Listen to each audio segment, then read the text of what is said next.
ഇടുക്കി വരാട്ടുമേട്ടിൽ നടൻ പ്രകാശ് രാജ് നടത്തിയ കയ്യേറ്റത്തിൽ നടപടി കടുപ്പിക്കാൻ റവന്യൂ വകുപ്പ് ആദ്യ നോട്ടീസ് അയച്ചിട്ടും നടൻ നേരിട്ട് ഹാജരാകാത്ത പശ്ചാത്തലത്തിൽ രണ്ടാമതും നോട്ടീസ് നൽകാനാണ് നീക്കം. പട്ടയഭൂമിയുടെ മറവിൽ 20 സെന്റിലധികം ഭൂമി കയ്യേറിയിട്ടുണ്ടെന്നാണ് സംശയം. അടുത്ത ദിവസം തന്നെ ഭൂമി അളക്കാനുള്ള നടപടികൾ ആരംഭിക്കും. കൂടാതെ പട്ടയം നൽകിയതിൽ തെറ്റ് സംഭവിച്ചിട്ടുണ്ടോ എന്നും റവന്യൂ വകുപ്പ് പരിശോധിക്കും. വാർത്തയുടെ വിവരങ്ങളുമായി സുബിൻ തോമസും ജിജീഷ് കരുണാകരനും ചേരുന്നുണ്ട്. ആദ്യം സുബിൻ തോമസിലേക്കാണ്. സുബിൻ, ഒരു പ്രധാനപ്പെട്ട പ്രശ്നം, നാട്ടുകാരെ മുഴുവൻ ഈ പറയുന്ന ന്യായ അന്യായങ്ങൾ പഠിപ്പിക്കാൻ ഇറങ്ങിയിട്ടുള്ളൊരു മനുഷ്യനാണ് അദ്ദേഹം.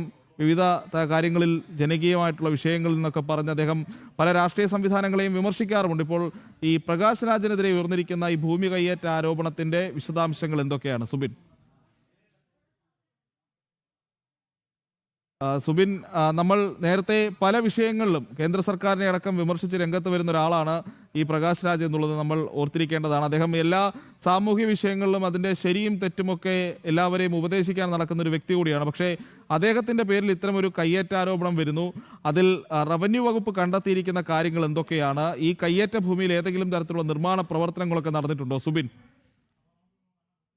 ഭൂമിയിൽ ചില നിർമ്മാണ പ്രവർത്തനങ്ങൾ നടന്നിട്ടുണ്ട്. പ്രധാനമായും എടുത്തു പറയേണ്ട കാര്യം എന്നുള്ളത്, ഇവിടെ 1 ഏക്കർ 40 സെന്റ് സ്ഥലത്തിന് പ്രകാശ് രാജിന് പട്ടയമുണ്ട്. ഇതിന്റെ മറവിലാണ് ഈ കയ്യേറ്റം നടന്നിരിക്കുന്നത് എന്നുള്ളതാണ് ഏറ്റവും പ്രധാനപ്പെട്ട കാര്യം. അതായത് ഈ പട്ടയമുള്ള സ്ഥലത്തിന് ചുറ്റും റവന്യൂ ഭൂമിയാണ്, റവന്യൂ പുറമ്പോക്ക് ഭൂമിയാണ്. ഏലപ്പാറ, വാഗമൺ വില്ലേജുകളിൽ പെടുന്ന സ്ഥലമാണിത്. അതുകൊണ്ട് തന്നെ ഈ 2 വില്ലേജിൽ നിന്നുമുള്ള പുറമ്പോക്ക് ഭൂമി ഇവിടെയുണ്ട്. ഈ സ്ഥലത്താണ് കയ്യേറ്റം നടന്നിട്ടുള്ളത്. ഏകദേശം 20 സെന്റോളം സ്ഥലം കയ്യേറിയിട്ടുണ്ട് എന്നുള്ളതാണ് പ്രാഥമികമായിട്ടുള്ള റവന്യൂ വകുപ്പിന്റെ വിവരം. ഇതുമായി ബന്ധപ്പെട്ട് ഈ സ്ഥലം അളക്കുന്നതിന് പ്രകാശ് രാജിന് 2 ആഴ്ച മുമ്പ് റവന്യൂ വകുപ്പ് നോട്ടീസ് നൽകിയിരുന്നു. എന്നാൽ ഈ നോട്ടീസ് പ്രകാശ് രാജ് കൈപ്പറ്റിയില്ല.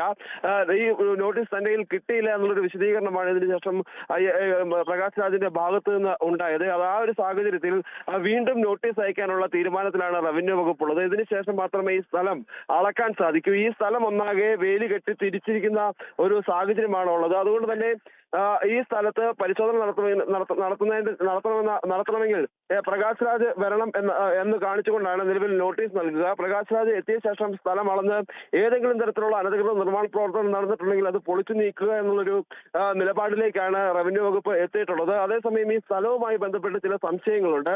അതായത് 185/1 പെടുന്ന സ്ഥലത്താണ് ഈ പട്ടയം അനുവദിച്ചിട്ടുള്ളത്. പക്ഷേ ഈ സ്ഥലമുള്ളത് 187/1 എന്ന സർവേ നമ്പറിലാണ് സ്ഥലമുള്ളത്. ഇവിടെ ഒരു തെറ്റ് പറ്റിയിട്ടുണ്ട് എന്ന് റവന്യൂ വകുപ്പ് പറയുന്നുണ്ട്. അത് ക്ലറിക്കൽ മിസ്റ്റേക്കായി വന്നതാണെന്നുള്ളൊരു നിഗമനമാണ് റവന്യൂ വകുപ്പിനുള്ളത്. അവിടെ മറ്റു പല ആളുകളുടെയും പട്ടയത്തിൽ ഇത്തരത്തിലുള്ള ഒരു തെറ്റ് സംഭവിച്ചിട്ടുണ്ട്. അത് ഏതെങ്കിലും തരത്തിൽ ഈ പട്ടയം അനധികൃതമായി ഉണ്ടാക്കിയതാണെന്നടക്കമുള്ള കാര്യത്തിലെല്ലാം തന്നെ പരിശോധന നടത്തേണ്ടതായുണ്ട്. അത്തരത്തിലുള്ള പരിശോധനകളും എന്തായാലും റവന്യൂ വകുപ്പ് നടത്തുന്നുണ്ട്. ജിജീഷ് കരുണാകരൻ കൂടി ചേർന്നു വാർത്തയുടെ കൂടുതൽ വിലയിരുത്തലുകളുമായി. ജിജീഷ്, ഇതൊരു പ്രധാനപ്പെട്ട വിഷയം. ഈ പട്ടയഭൂമി ഏത് തരത്തിലാണ് ഉള്ളത് എന്നതടക്കമുള്ള ചോദ്യങ്ങൾ ബാക്കിയാണ്. പ്രത്യേകിച്ച് ചില പട്ടയങ്ങൾ കൈമാറ്റം അടക്കമുള്ള കാര്യങ്ങൾ നടക്കില്ല. അതോടൊപ്പം തന്നെ ഈ പ്രദേശം, ഇപ്പോൾ നമ്മൾ ഈ കാണിക്കുന്ന ദൃശ്യങ്ങളിൽ കാണിക്കുന്ന പ്രദേശമൊക്കെ ഈ പ്രത്യേക സോണുകളായിട്ടൊക്കെ സംരക്ഷിക്കേണ്ട മേഖലയാണോ എന്നുള്ള സംശയവും നിലനിൽക്കുന്നുണ്ട്. അവിടെ ഈ രീതിയിലുള്ള നിർമ്മാണ പ്രവർത്തനങ്ങൾ അനുവദിക്കാൻ കഴിയുമോ എന്നുള്ള ചോദ്യമുണ്ട്. ഈ പട്ടയത്തിനെ പറ്റി തന്നെ സംശയങ്ങൾ വരുന്നു. അപ്പോൾ ഈ പ്രകാശ് രാജ് എന്ന് പറയുന്ന നടൻ്റെ ഈ കയ്യേറ്റം, അതിൽ നിർമ്മാണ പ്രവർത്തനങ്ങൾ അടക്കം നടന്നിട്ടുണ്ട്. അപ്പോൾ എന്തൊക്കെ നടപടികളിലേക്കായിരിക്കും ഇനി ഈ രീതിയിൽ റവന്യൂ വകുപ്പ് പോവുക? പ്രകാശ് രാജിനെതിരെ കൂടുതൽ കർശനമായ നടപടികൾ ഉണ്ടാകാനുള്ള സാധ്യതയുണ്ടോ ജിജീഷ്?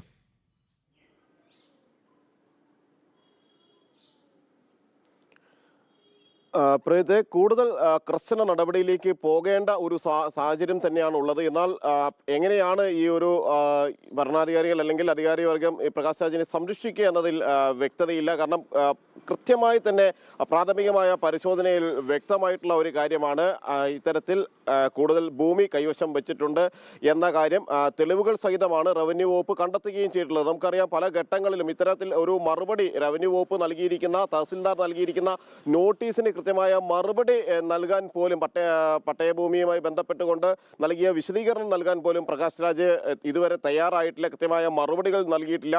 പ്രകാശ് രാജുമായി അവിടെ എത്തി വേണം പരിശോധനകൾ പൂർത്തിയാക്കാൻ എന്ന ഒരു ഘട്ടമാണ് ഇപ്പോഴുള്ളത്.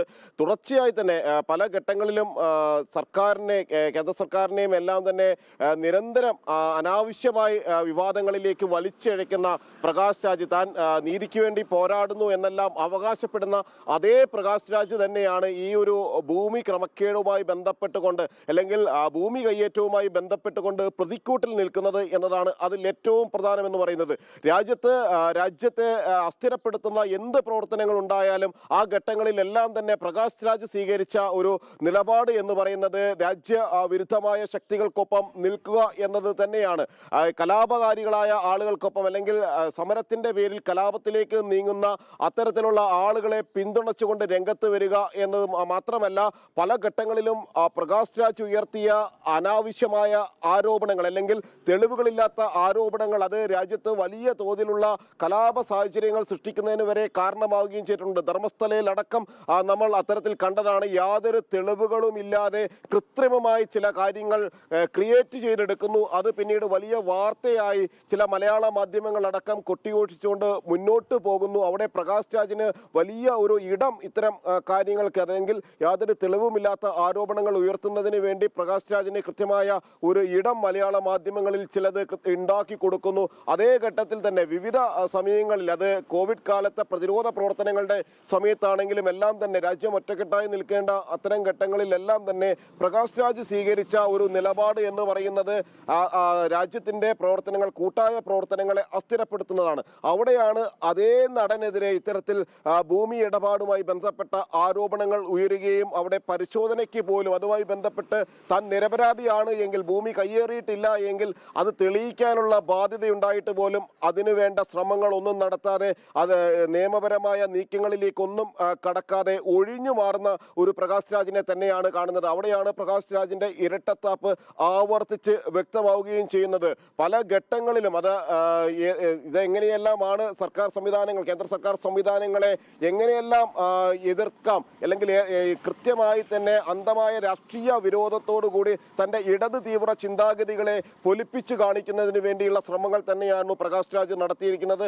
അതുകൊണ്ട് തന്നെ ഇവിടെ ഏത് തരത്തിലുള്ള ഒരു നിയമ നടപടിയായിരിക്കും റവന്യൂ അധികൃതർ സ്വീകരിക്കുക എന്ന കാര്യത്തിൽ വ്യക്തതയില്ല. അവിടെ പ്രകാശ് രാജിന് ആ ഭൂമിയുമായി ബന്ധപ്പെട്ട് എന്ത് തെളിവുകളാണ് മുന്നോട്ട് വയ്ക്കാനുള്ളത്? താൻ കയ്യേറിയിട്ടില്ല എങ്കിൽ പട്ടയഭൂമി ഇത്തരത്തിൽ ഏറ്റവും പ്രധാനപ്പെട്ട ചോദ്യം ബാക്കിയാവുന്നത്. കാരണം ഏതെങ്കിലും രീതിയിൽ ഇക്കാര്യത്തിൽ എന്തെങ്കിലും തെളിവുകൾ നൽകാൻ കഴിയുമായിരുന്നെങ്കിൽ ആദ്യം തന്നെ ഈ നൽകിയിട്ടുള്ള നോട്ടീസ് കൈപ്പറ്റുകയും തനിക്കുള്ള ഭൂമി എന്താണ്, അതിന്റെ വാസ്തവം എന്താണ് എന്നുള്ള നിലപാടുകൾ അറിയിക്കാനും പ്രകാശ് രാജ് മുന്നിട്ട് വന്നേനെ. പക്ഷേ അങ്ങനെയൊന്നും ഉണ്ടായിട്ടില്ല എന്നുള്ളതാണ് തെളിയിക്കുന്നത്. പ്രിയപ്പെട്ട പ്രേക്ഷകരെ, ഈ സ്വയം നീതിമാൻ ചമയുകയും മറ്റുള്ളവരെ എല്ലാം വിമർശിക്കുകയും ചെയ്യുന്ന ചില ആളുകളുടെ ഇത്തരം തനിനിറങ്ങൾ എക്കാലത്തും പുറത്തു വന്നിട്ടുള്ളതാണ്. എന്തായാലും ഈ പട്ടയഭൂമി വിവാദത്തിലും ഭൂമി കയ്യേറ്റത്തിലുമൊക്കെ കൂടുതൽ വ്യക്തത വരേണ്ടിയിരിക്കുന്നു. അതിൽ പ്രകാശ് രാജിന് എന്താണ് പറയാനുള്ളതെന്നും കാത്തിരുന്ന് കാണേണ്ടിയിരിക്കുന്നു.